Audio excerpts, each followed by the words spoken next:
Hello everyone, আসসালামু আলাইকুম। সবাই কেমন আছেন? আলহামদুলিল্লাহ, আশা করি সবাই ভালো আছেন। আমিও ভালো আছি। আসলে ঈদের দিন সবাই ঘুরতে গেছে, আর আমি যাব না সেটা কি হয়? দেশে থাকলেও যা, দেশের বাইরে থাকলেও একই কথা। তো আমরা আসলাম সৌদি আরব জেদ্দা শহরে লোহিত সাগরের পাড়ে ঘুরতে। আমি আসছি, আমার ফ্রেন্ডরা আসছে, বাইরে আছে।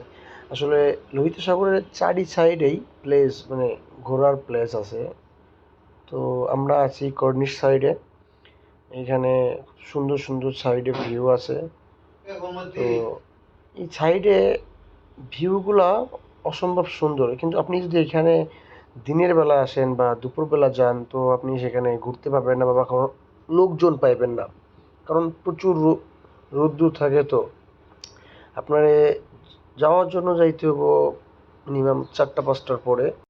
তাহলে আপনারা দেখতে পাবেন যে কত পরিমাণ মানুষ যায়, কত পরিমাণ ট্যুরে যায়। বাইরের দেশ থেকে প্রচুর মানুষ আসে এখানে ঘোরার জন্য, দেখার জন্য। তো আপনারা অনেকে হয়তো দেখছেন বা অনেকে হয়তো জানেন, শুনছেন এরকম কিছু। আর কি কি জানেন বা গেছেন আমাদের কমেন্টের মাধ্যমে অবশ্যই জানাবেন, এবং